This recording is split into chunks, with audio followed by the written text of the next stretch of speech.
liking bits.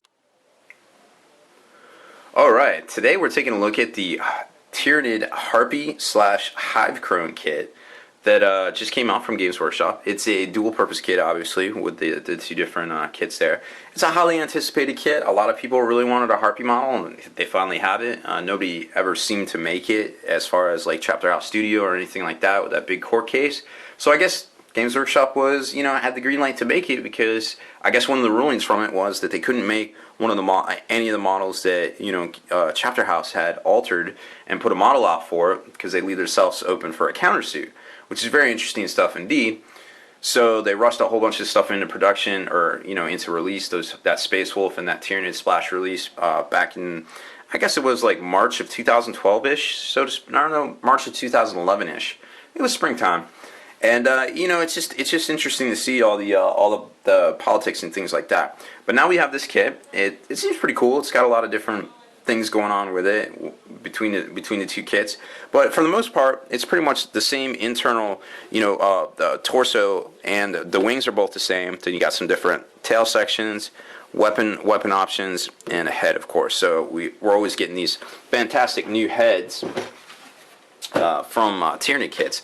Now this, of course, is going to be most of these bigger kits are 2 sprues, and they usually retail for $70-80 ish these days. I'm not sure what the exact price point is on this particular kit, but it wouldn't surprise me to know that is about what it's going for.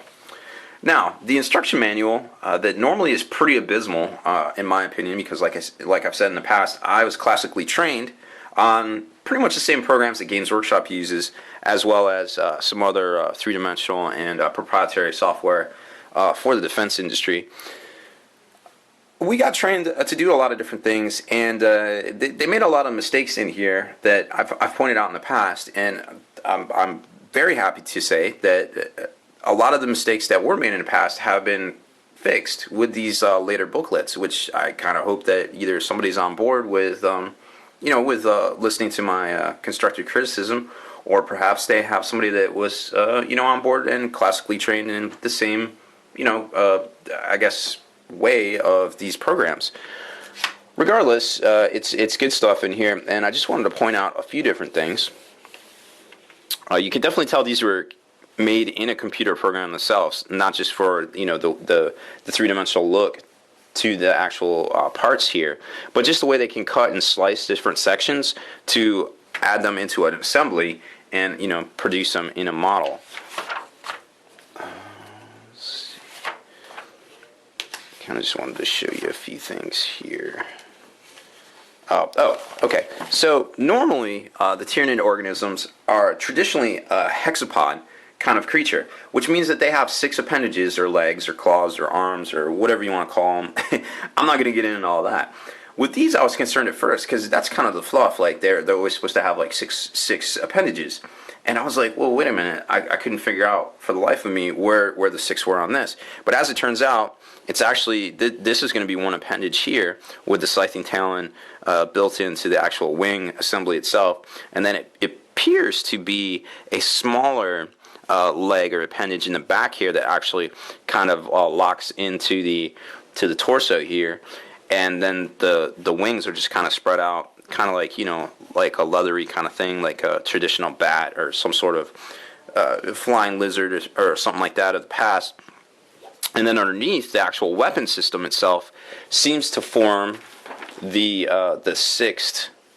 Let's see here. There's gonna be some guns coming out of there.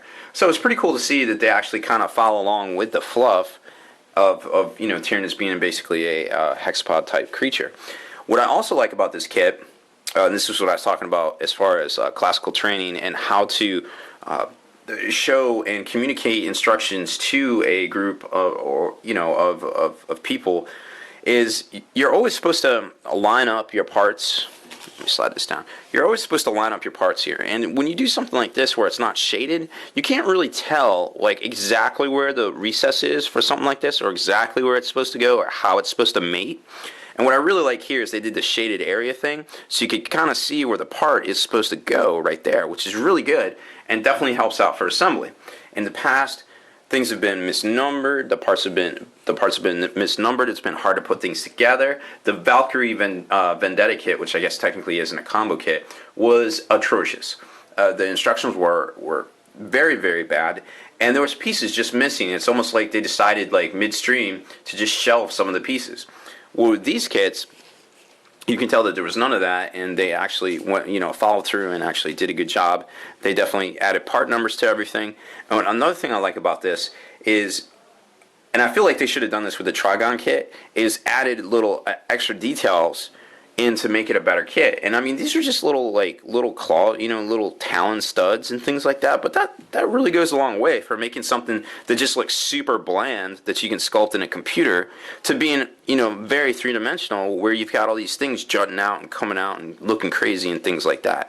So I really like that. I would have liked to see that on the Trigon itself, but hey, I mean, we got an affordable plastic kit out of the Trigon, which is super nice. It is a dual kit, and it comes with all sorts of neat and nifty parts. They got the little flyers that jump off that can lock on to other flyers like that when it's in swooping mode. Then you got the spores that it can shoot out the back of it. Here's the weapon system, and these are actually multi-part. You can put the barrels on it to make it the strangler, or the barb strangler, or the venom cannon, which is pretty cool. Let's see what else. I think that was pretty much it for this one. It's semi-interchangeable like most of the dual kits, and that's fine for me because it almost it's another way of selling the actual kit itself. So let's take a look at the first screw, which is going to contain the wings. And there it is right there. Obviously those wings are pretty impressive, and I'm sure a lot of people are going to want those to maybe put on their Hive Tyrant, which it's debatable whether you even need those these days or not. And because a lot of people are using the Balrog wings because they're kind of better looking, I guess. I really like the little battle damage kind of to the webbing and things like right here. Here's your torso, and then here's that middle piece that basically locks in there to give you something to mount the head and stuff too. Here's your venom cannon tips and your barb strangler tips. Some spore chimneys, depending on which version you make, they lock in there, or they lock in these little caps, so to speak, for the actual carapace area itself. And the next sprue is basically the weapon sprue, for lack of a better term, where it contains all the fun stuff. You got the rear tail assembly, the weapon assemblies, which this is kind of a dead giveaway that these things are designed with computers because you can't do stuff like that by hand, obviously. Then you've got the different head here, your different tail tips, depending on which way you want to go. Then you've got your little, what is those, pterodactyl, I totally forgot what the heck those things are called already. But anyways, they basically jump off and go after flyers. It's debatable on exactly how good that's going to be. It has to be in swooping mode. I think they're only strength 5, but they have armor bane, which is kind of interesting, so I'm not exactly sure. Oh, and they can home in on it too, so it's basically twin link kind of weapon. Again, not exactly sure how effective it's going to be, but the Harpy itself is strength 8, which is pretty respectable for vector strikes.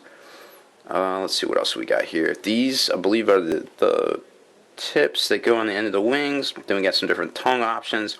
Here's some of the pretty cool spore mines. Oh, and a new spore mine rule, which is really neat because they kind of took the forge-rolled mycetic spores that used to come down and then explode in templates and make more and things like that. They kind of took that mechanic and really went to town with it. So definitely read that section of the Tyranid Codex very well because it's pretty interesting. I don't think it's broken, but I think it's definitely worth keeping in mind when you're building your list or facing off against these guys. So that's going to be it for this one. And next kit incoming. Spiky Bits.